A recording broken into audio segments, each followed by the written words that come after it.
The bunker was a refuge from the horrors above, a place where the remnants of humanity could catch their breath and plan the battles ahead. Despite the tension and fear that lingered in the air, there were still moments when life felt almost normal. Moments when, even in the depths of despair, people found reasons to smile, laugh, to hold on to the remnants of their humanity. Captain Kincaid found one of those moments late at night in the bunker's small, tiled makeshift kitchen. The room was dimly lit, the hum of the generators barely masking the distant echoes of alien machinery from the surface above. Kincaid was alone, nursing a cup of bitter, lukewarm coffee, the best they could manage with the supplies they had left. He was lost in thought, the weight of leadership heavy on his shoulders, when the door creaked open and Ramirez walked in. She looked just as tired as he felt, her dark hair pulled back into a messy ponytail, her eyes weary but alert. "Couldn't sleep?" she asked, a soft smile playing on her lips as she spotted the cup in his hand. Kincaid returned the smile, gesturing to the pot of coffee. "Figured I'd keep the watch company. You want some?" Ramirez nodded, crossing the room to pour herself a cup. She took a sip, grimacing slightly at the taste but said nothing. They stood in silence for a moment, quiet of the bunker almost comforting after the chaos of the outside world. "You know," Kincaid began, breaking the silence, "I used to think the worst thing I'd ever have to deal with was a supply shortage or a missed promotion.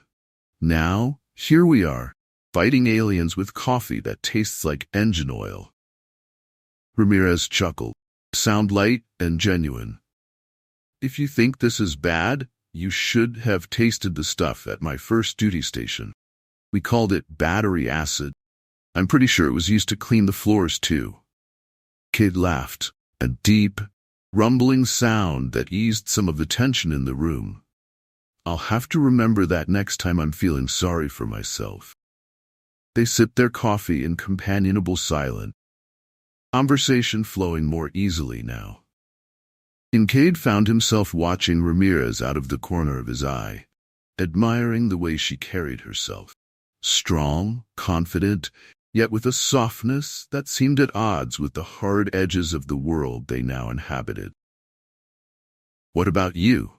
he asked, curiosity getting the better of him. "What did you do before all this?" Ramirez leaned against the counter, her gaze distant as she thought back to the life she once had. "I was a cop, San Antonio PD, spent most of my time in narcotics, busting drug rings, working undercover. It was dangerous, but nothing like this." "I bet you were good at it," Kincaid said, genuinely impressed. "You've got the right mix of smarts and guts." She smiled, a little shyly this time. "I like to think so. It was tough work, but I was proud of what I did. Felt like I was making a difference, you know?" "Yeah," Kincaid agreed, his voice soft. "I know." There was a pause, a moment of unspoken understanding between them. They had both lost so much, friends, family, the lives they once knew, but in that quiet moment, felt like they had found something worth holding on to. "What about you, Captain?" Ramirez asked, her tone teasing now. "What was life like before you were saddled with all of us?" Kincaid grinned, leaning back against the counter. "Well, I wasn't always a captain. Started out as a regular grunt, just like everyone else. Worked my way up the ranks, did a few tours overseas. I was stationed here in San Antonio before the invasion, teaching tactics at the Air Force Base. Not the most glamorous job, but it paid the bills. And now you're stuck with us," Ramirez said with a mock sigh. "Must feel like a demotion." Kincaid shook his head, his expression turning serious. "No, it's an honor, Ramirez. I wouldn't want to be anywhere else." They locked eyes for a moment, the air between them charged with something unspoken, something that had been building since they first met. Ramirez felt her heart skip a beat, and she quickly looked away, hiding her smile behind her coffee cup. So, she said, changing the subject before things could get too intense. What's the plan for these bugs? You can't keep running forever. Kincaid's expression hardened as he set his cup down on the counter. Actually, I've been working on something with one of our guys, a chemical engineer named Dr. Macmillan. He's been experimenting with different compounds, trying to find something that might hurt these things. So far, we've had some promising results, but it's all theoretical. We need to test it on a live specimen. Ramirez raised an eyebrow, intrigued. You want to capture one of them? They'd nodded. Exactly. But it's risky. We can't bring it back here. We don't know what kind of damage it could do if it gets loose. I'm thinking we take it to an off-site location, somewhere isolated. Macmillan can run his tests there. Ramirez's mind was already racing with possibilities. I could help with that, she offered. I know the city, the back alleys, the places where we might be able to catch one of these things without being seen. We could set a trap, lure one in. Kincaid looked at her, admiration growing. You'd volunteer for that? Ramirez shrugged, a confident smile playing on her lips. Why not? I've faced worse. Besides, someone's got to make sure you don't get yourself killed. Kincaid chuckled, warmth in his eyes making her heart flutter. Take that as a yes, then. They spent the next hour discussing the detail. Their conversation a mix of strategic planning and light-hearted banter. The plan was dangerous, but necessary. They could find a way to hurt the bugs. It could turn the tide of the war. As they finished their coffee, Kincaid glanced at Ramirez, grin tugging at the corners of his mouth. You know, Ramirez, I think we make a pretty good team. She smiled back, her eyes sparkling with a mix of mischief and something more. Yeah, Captain, I think we do. For a moment, the war outside seemed to fade away, and all that mattered was the connection between them. In the midst of destruction and despair, they had found something worth fighting for. Each other. The next morning, the bunker buzzed with quiet anticipation.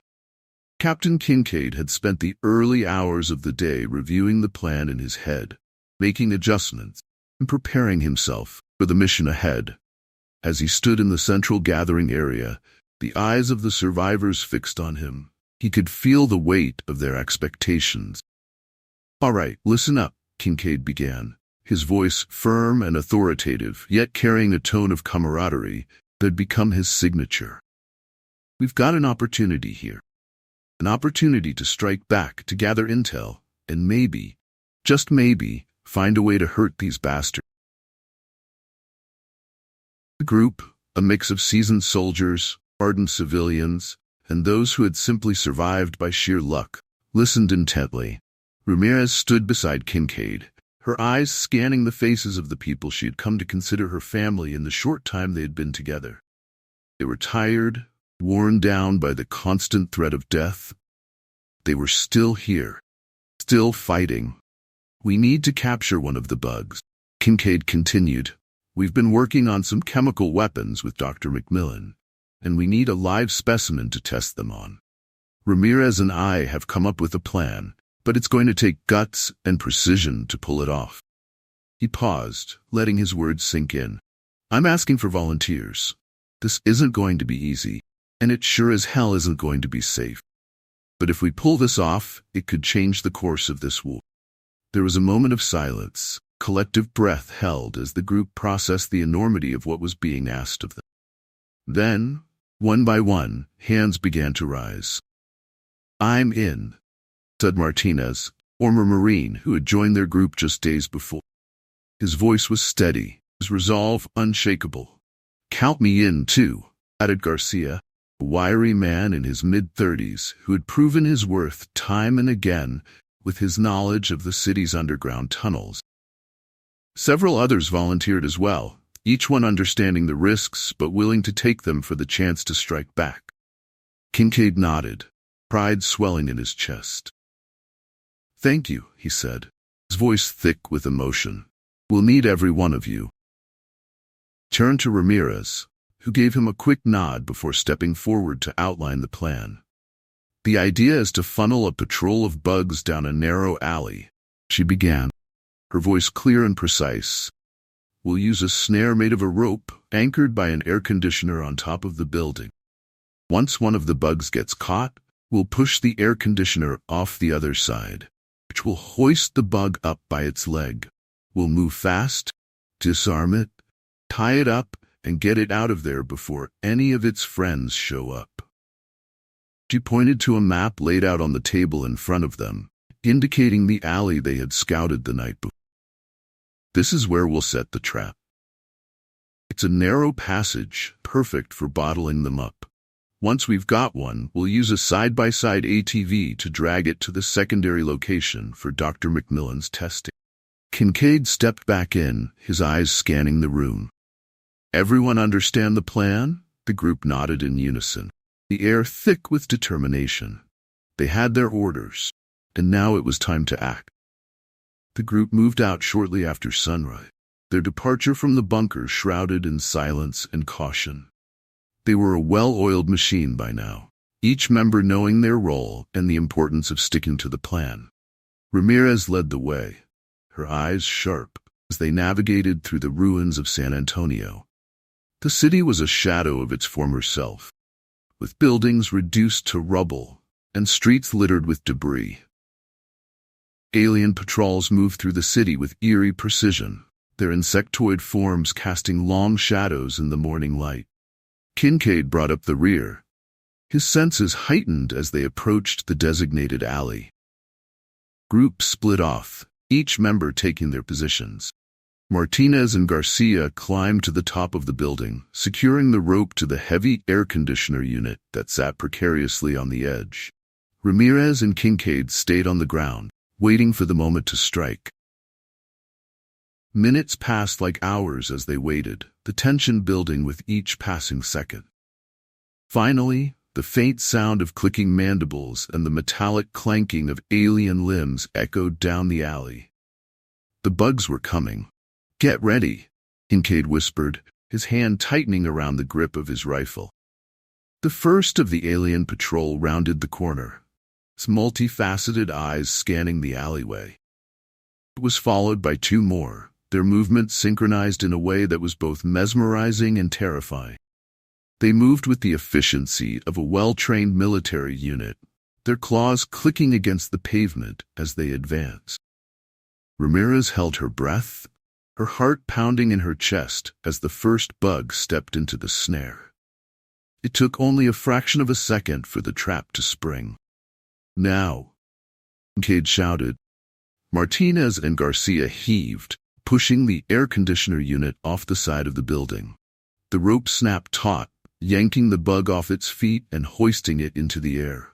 The creature let out a high-pitched screech, its limbs flailing as it tried to free itself from the trap. The other two bugs immediately turned, their claws raised in a defensive posture, but the group was already on them. Ramirez fired first, her shot taking out one of the creature's legs.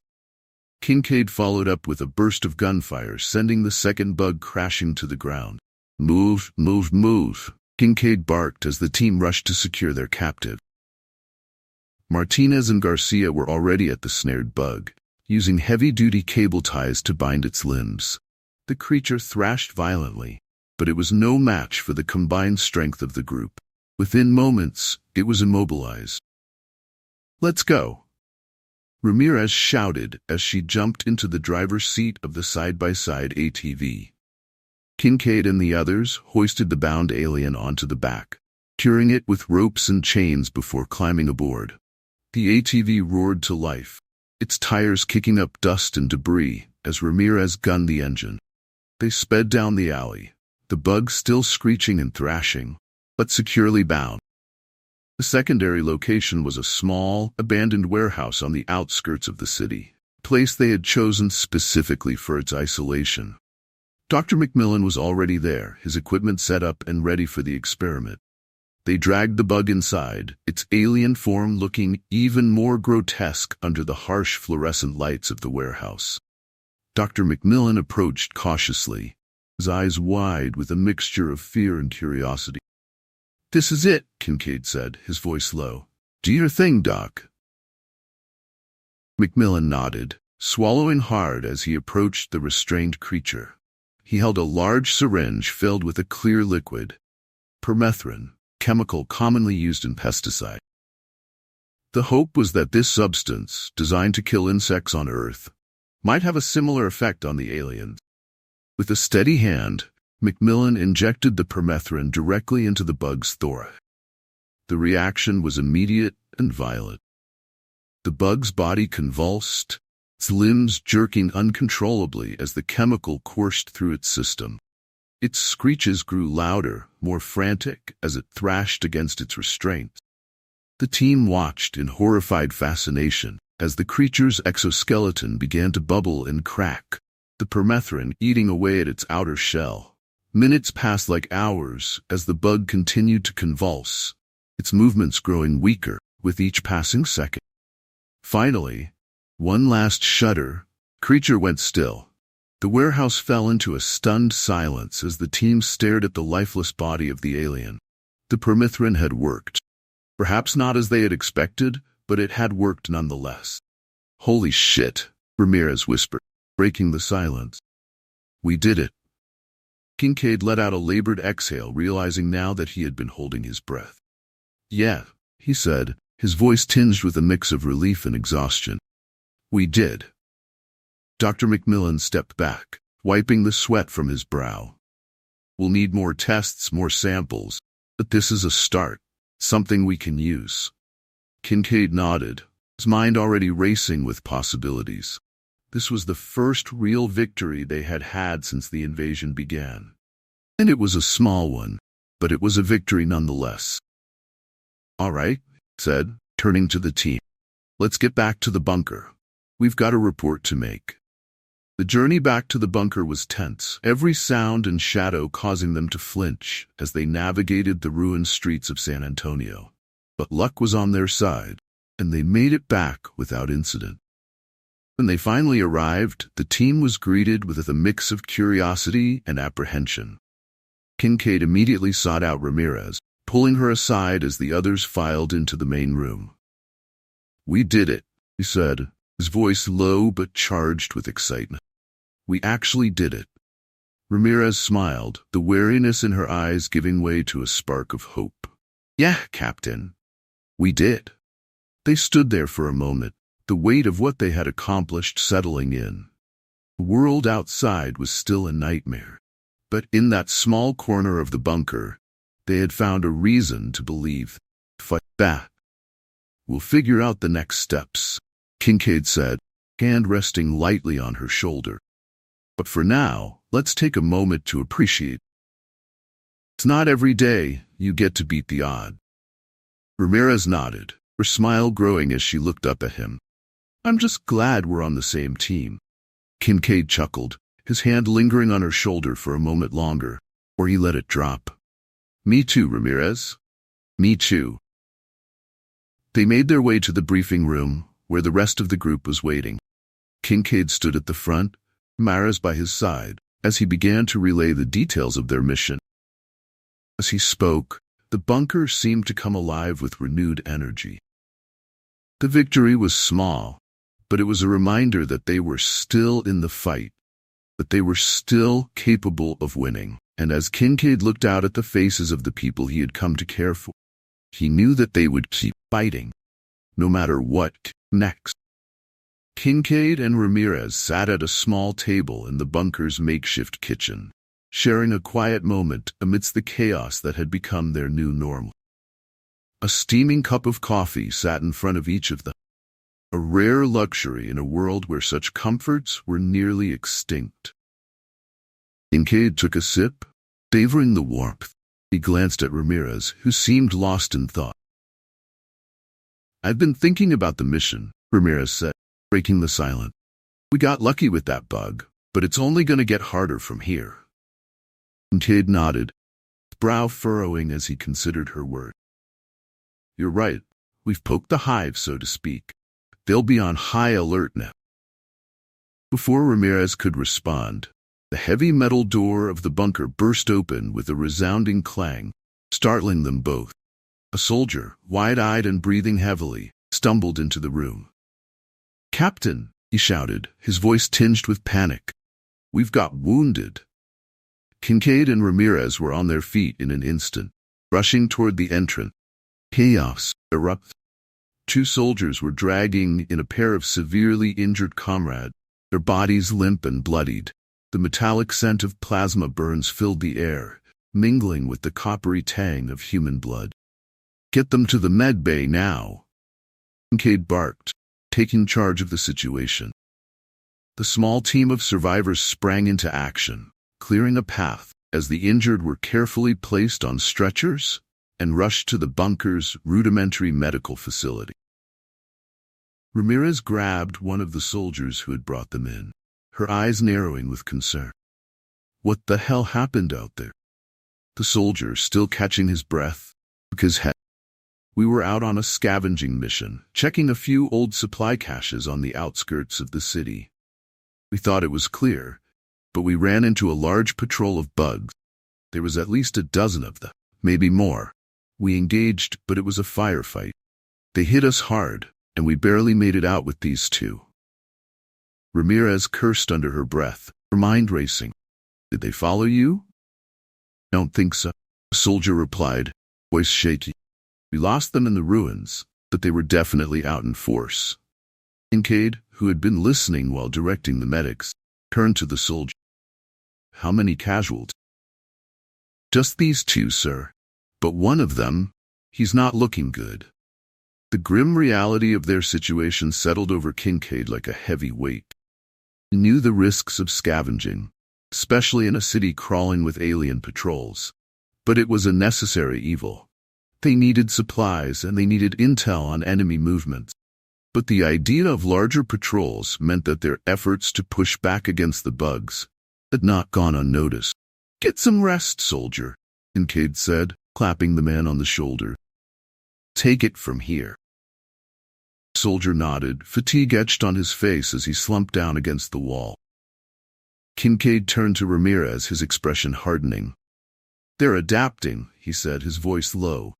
"We've been hitting them hard, and now they're sending out bigger patrols. Capturing another bug just became a hell of a lot more difficult." Ramirez nodded, her mind already working on how to counter this new threat. "We'll have to change our tactic. Maybe go for smaller teams, move more stealthily. We can't stop. We need to keep the pressure on them." Kincaid couldn't agree more, but the immediate concern was the condition of their wounded. "Let's check on them." They made their way to the med bay, where the bunker's only doctor, a weary man in his late 50s named Dr. Hughes, was working feverishly on the two injured soldiers. The room was a stark reminder of their limited resources. No high-tech medical equipment, no surplus of supplies, just a few basic tools and the determination to keep their people alive. First soldier, a young woman named Thompson, was unconscious, her breathing shallow as Dr. Hughes worked to stabilize her. Plasma burns covered the left side of her body, skin charred and blistered from the alien weaponry. The second soldier, an older man named Reynolds, was in even worse shape. His chest was a bloody mess, the wound deep and ragged, and it was clear he was barely clinging to life. "We're losing him," Dr. Hughes muttered, sweat dripping from his brow as he tried to stop the bleeding. "I need more gauze, more. Damn it, we don't have enough of anything." Kincaid stepped forward, his voice calm but firm. "Do what you can, Doc. We can't afford to lose anyone else." But even as he spoke, Kincaid knew the truth. Reynolds was too far gone. Dr. Hughes fought valiantly, but within minutes, the soldier's breathing stopped, and the room fell silent, except for the hum of the fluorescent lights. Dr. Hughes slumped back in his chair, wiping his hands on his already blood-stained apron. "I'm sorry, Captain. There was nothing more I could do." Kincaid clenched his jaw, the loss hitting him harder than he cared to admit. Every life lost was a blow to their already dwindling numbers, and Reynolds had been a good man. But there was no time for mourning. Not now. "Bought well?" Cade said softly, placing a hand on Reynolds's lifeless shoulder. We'll make sure his death wasn't in vain. Ramirez was silent, her eyes fixed on Thompson, who was still fighting for her life on the other stretcher. She's going to make it, right, Doc? Dr. Hughes nodded, though his expression was grim. She's stable for now, but she's not out of the woods yet. Kincaid squeezed Ramirez's arm gently, a silent gesture of solidarity. We need to regroup. These larger patrols are going to complicate things, but we can't stop now. We're making progress, and the bugs know it. As they stepped out of the med bay, Kincaid was met by Dr. McMillan, who had been waiting nearby. The scientist's eyes were wide with a mix of fear and excitement, a dangerous combination in these uncertain times. Captain, I've been thinking, McMillan began, his words spilling out in a rush. The permethrin worked, but we need to refine the delivery method. I want to try it in aerosol form next time. See if it has similar effects when dispersed over a larger area. Kincaid raised an eyebrow, intrigued. Aerosol? How do you plan to do that? McMillan's eyes lit up with the fire of invention. We can rig up compressed air canisters with a small permethrin bottle attached. We pressurize the bottle to the point of explosion, sending the vapor into the air. It won't be pretty, but it could be effective. The plan would be to drop the contraption over the side of a building, attached to a rope. We'd pull a lever that feeds the compressed air into the permethrin bottle, and it would release a mist over the bugs' heads. Kincaid rubbed his chin, considering the idea. It was risky, no doubt, but in this war, everything they did carried enormous risks. And if McMillan was right, this could be a game changer. Let's do it, Kincaid said, his voice firm with resolve. Start working on the prototype. We'll need to be ready to deploy it as soon as possible. Ramirez, who had been listening quietly, nodded in agreement. I'll help coordinate the team. We'll need to be careful with this, especially with the bugs increasing their patrols. But if it works, Kincaid finished her thought. If it works, we might just turn the tide. The rest of the day passed in a flurry of activity as the team set to work on McMillan's idea. The bunker, usually a place of tense waiting, was now a hive of determined energy. Soldiers and civilians alike pitched in, gathering the materials they needed to build the aerosol device. Kincaid moved among them, offering encouragement and keeping a close eye on the progress.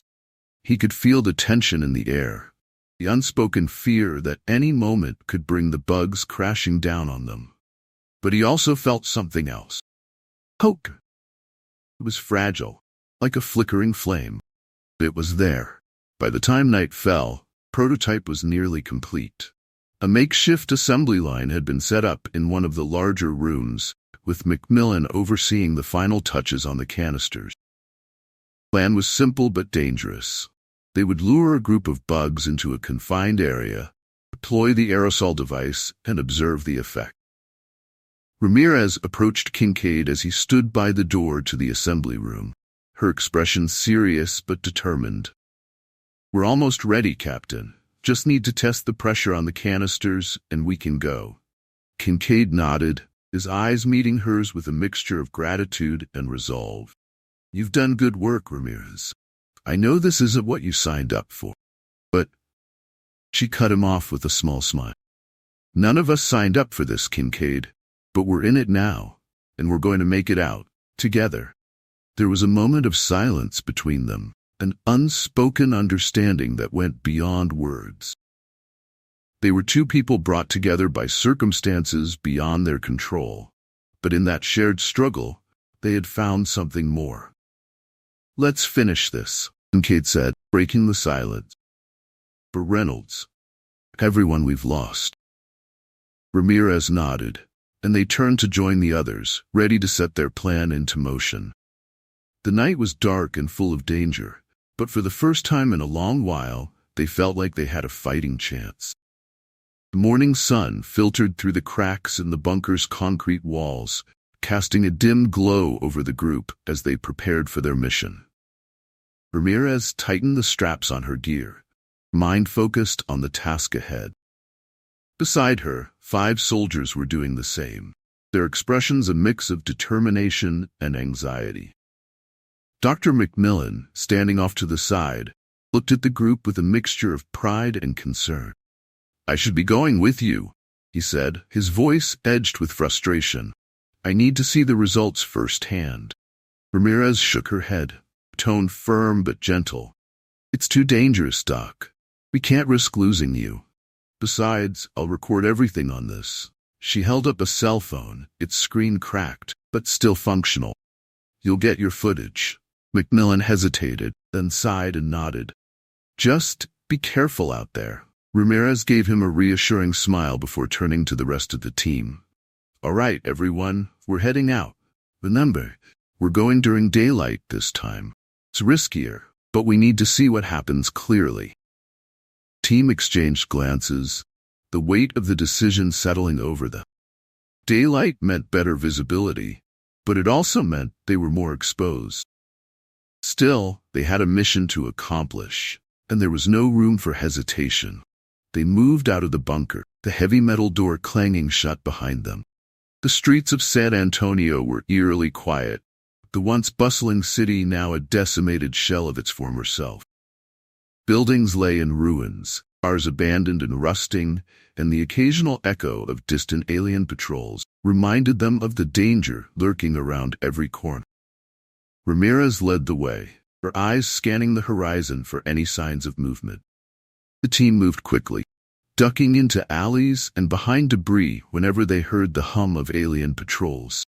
The daylight was both a blessing and a curse, illuminating their path, but also exposing them to the watchful eyes of the enemy. After what felt like hours, they reached the library. The building was surprisingly intact, its towering structure a stark contrast to the devastation around it. Ramirez gestured for the team to follow her inside, their footsteps echoing in the deserted lobby.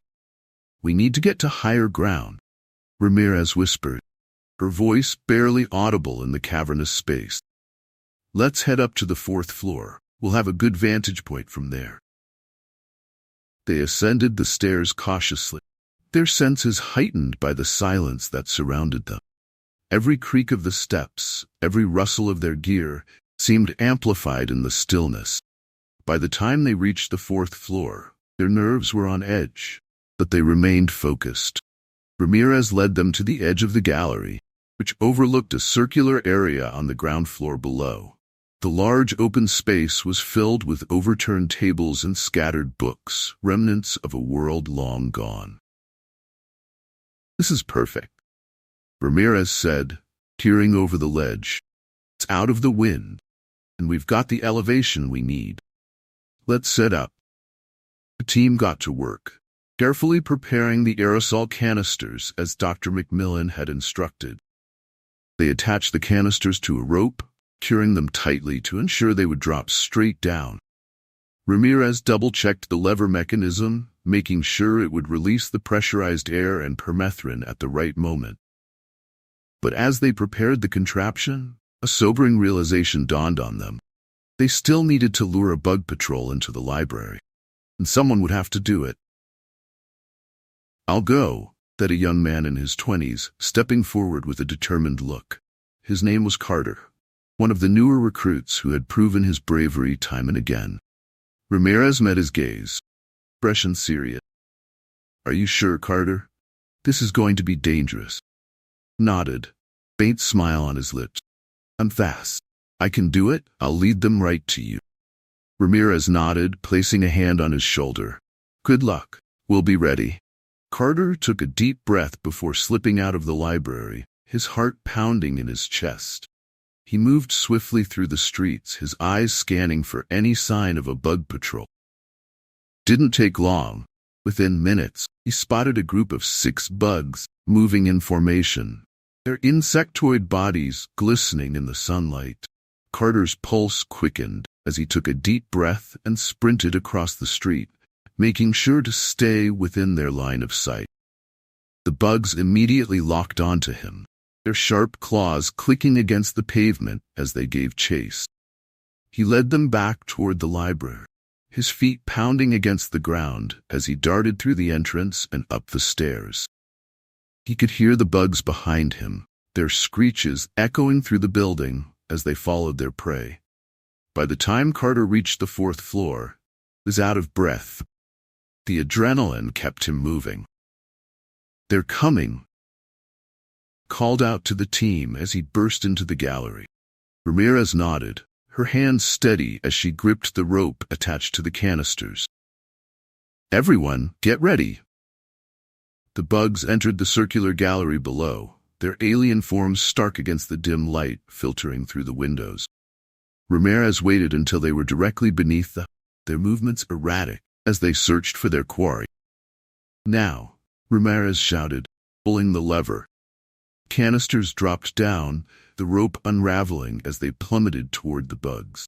At the last second, pressurized air surged into the permethrin bottle, causing it to explode into a cloud of toxic vapor, rained down on the unsuspecting alien.